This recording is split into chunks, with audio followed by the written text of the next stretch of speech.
Hi there, my name is Halima and I am the founder of The Floral Guru, and this channel is all about giving you tips to help you save money, make money, and grow your business. And today I'm going to be answering a really good question that I got on my Instagram around how do you stand out in a competitive industry. And whether you are in the event world like me or you are in another industry that's very competitive, the truth is there are people who are starting businesses in your industry today that are killing it. So how do you become one of those people? Well, watch this video and learn 10 things that I did to stand out when I started my business. Tip number 1 is to become obsessed with your customer. Not only knowing who they are, but also knowing why they buy and what you can do to continuously delight and surprise them. Once you have the customer at the center of your business, you're always going to win because you're always going to be paying attention to what matters most, which is the people who are actually paying your bills. Tip number 2 is to offer something that your competitors don't. Now, I know that this sounds like a Captain Obvious tip, but it is not. Let me explain. There are 2 ways to offer something that your competitors don't. The first one is to offer products and services that they don't, which can be a little bit tricky. The second way is to just think about how you can deliver that product or service in a way that they don't. So what I mean by this is offering free next day shipping or offering a financing plan. Sometimes those small things can be the difference between a customer going with you versus a competition. So you want to think through how can you make this purchasing decision easier for your customer.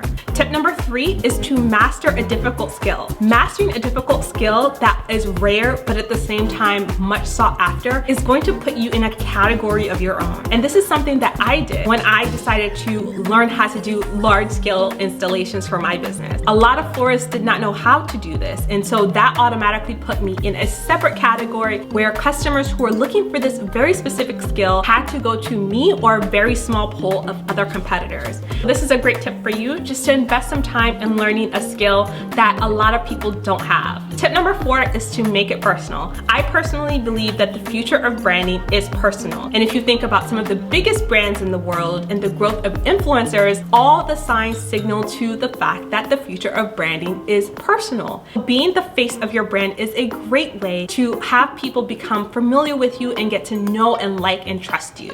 When people can relate to you and connect with you at a deeper level past the products and services that you're offering, they are going to want to see you win. So a great way for your brand to stand out is just to show more of your personality. So related to this is tip number 5, which is to embrace social media. Social media has completely transformed the way that we do business. A lot of businesses like mine don't invest in typical print advertising anymore and focus a lot of their attention on social media because that is where a lot of customers are. And I know that some people don't feel comfortable with social media. They don't know what kind of content to post and when to post and how to post and all of those things. But the truth is it's important for you as a business owner to figure out the answers to those questions. All you have to do is to spend some time and energy into learning about whatever platform is going to work best for your business and how you can master that platform. Really quickly before I tell you the last 5 tips, if you are finding this video valuable, please hit that like and subscribe button so you can get more valuable content like this. Tip number 6 is to make it easy for people to do business with you. I cannot tell you how many times I've wanted to schedule an appointment with a hairstylist or buy something from a business, but their website was so confusing and it was just difficult to figure out exactly how do I buy what you're offering. This is a big mistake that a lot of business owners make without even knowing that they're making it. So make sure that you're taking the time to go through your website and go through your social media and make sure that you are being really clear about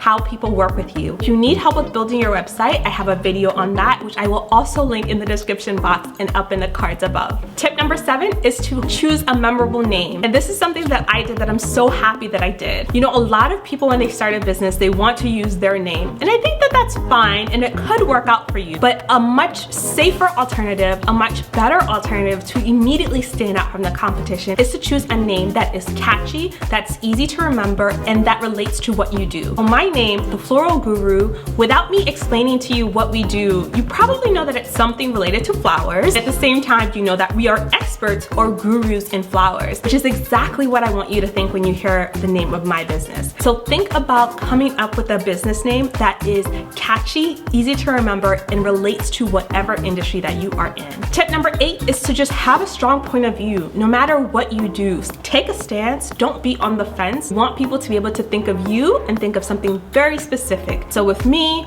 we do very bold designs. That has worked worked for me. When you go bold, there are going to be some people who love you and some people who hate you, and that's perfectly fine because there is no money in the middle. There is no one who's going to buy from you who just feels okay about you. Either they love you or they hate you. So being bold and taking a stand is going to help create that divide so that the people who love you can just find you a lot easier. Tip number 9 is to create a better experience. Think about every single customer touch point, from your customer service to your packaging to the delivery of whatever goods and services that you are selling. Create an experience around all of this. You know, one way that I did this was with my bouquet deliveries. Instead of just having the traditional kind of boring bouquet delivery, I made this an experience that my brides really started to look forward to. So think about every single customer touch point that you have and how you can make an experience out of that. Last and final tip is to just have a strategy around your competitive advantage. So many business owners just get stuck in doing that we don't really take a lot of time to just sit back and think about a strategy. The one practice that I have is every single year I have 1 or 2 things that I want to do differently in my business to help me to stand out. I hope that these tips were helpful and I hope that you will actually implement them, which is probably the hardest part about all of this. If you have any questions and comments, I would love to hear from you.